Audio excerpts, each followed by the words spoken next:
കൂട്ടുകാരെ ഗൗതം ഇനി പിങ്കിക്ക് സ്വന്തമോ? അതെ പ്രേക്ഷകരെ, അങ്ങനത്തെ കുറച്ച് മുഹൂർത്തങ്ങൾ തന്നെയാട്ടോ ഇനി വരുന്ന എപ്പിസോഡുകളിൽ നമുക്ക് കാണുവാൻ സാധിക്കുന്നത്. അവിടെ നിന്ന് നമ്മുടെ ഗൗതമിനെ പലരും പറഞ്ഞ് പേടിപ്പിക്കുന്നുണ്ട്. നിങ്ങളുടെ കുഞ്ഞ് മറ്റൊരു സ്ത്രീയിലല്ലേ, ആ ഒരു സ്ത്രീക്ക് വേണ്ട കരുതലും സ്നേഹവും ഒക്കെ ആ ഒരു സ്ത്രീ വിചാരിക്കുന്ന സമയത്ത് നിങ്ങൾ കൊടുക്കണം. അല്ലെങ്കിൽ നിങ്ങളുടെ കുഞ്ഞിനാണത് മോശം വരുന്നത്, കുഞ്ഞിനെ അവർ എന്തെങ്കിലും ചെയ്ത് കളയുമോ എന്ന് പോലും പറയാൻ പറ്റില്ല എന്നൊക്കെ പറഞ്ഞിട്ട് നമ്മുടെ ഗൗതമിന്റെ മേലെഴുത്ത് ഓഫീസറൊക്കെ നമ്മുടെ ഗൗതമിനോട് പറയുന്നുണ്ട്. അതിന്റെ പോരാഞ്ഞിട്ട് നമ്മുടെ ഇന്ത്യവരത്തിലേക്ക് ഒരു പുതിയ അതിഥി വരുന്നുണ്ട്. നമ്മുടെ പിങ്കിയുടെ അമ്മയുടെ അനിയത്തി ഗിരിജ വരുന്നുണ്ട്. അപ്പൊ അവരുടെ ലക്ഷ്യവും നമ്മുടെ നന്ദയെ എങ്ങനെയെങ്കിലും ഗൗതമിൽ നിന്ന് ഒഴിവാക്കി പിങ്കിയുമായിട്ട് കൂട്ടിച്ചേർക്കുക എന്നതാണ് അവരുടെയും ലക്ഷ്യം. അങ്ങനെ മൊത്തത്തിൽ എല്ലാരും കൂടി കൂട്ട ലക്ഷ്യം വെച്ച് നമ്മുടെ പിങ്കിയും ഗൗതമിനെ ഒന്നിപ്പിക്കാൻ തന്നെയാട്ടോ ശ്രമം.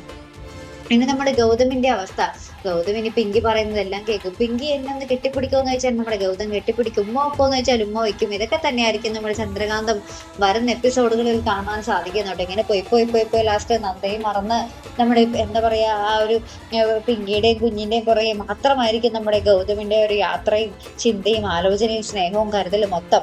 അപ്പൊ എന്തായാലും നമുക്ക് കാത്തിരുന്ന് കാണാട്ടോ. എന്തെങ്കിലുമൊക്കെ നമ്മുടെ നന്ദയ്ക്ക് ഒരു പ്രതീക്ഷയ്ക്ക് വകയുണ്ടോ എന്നൊക്കെ നിങ്ങൾക്ക് കണ്ടു തന്നെ അറിയാം. അപ്പൊ ഇതുപോലുള്ള പ്രൊമോ റിവ്യൂസിനും എപ്പിസോഡ് റിവ്യൂസിനും ഒക്കെ നിങ്ങൾ മറക്കാതെ ചാനൽ സബ്സ്ക്രൈബ് ചെയ്യുക. അടുത്തൊരു വീഡിയോയുമായി വരുന്നത് വരയ്ക്കും ഗുഡ് ബൈ.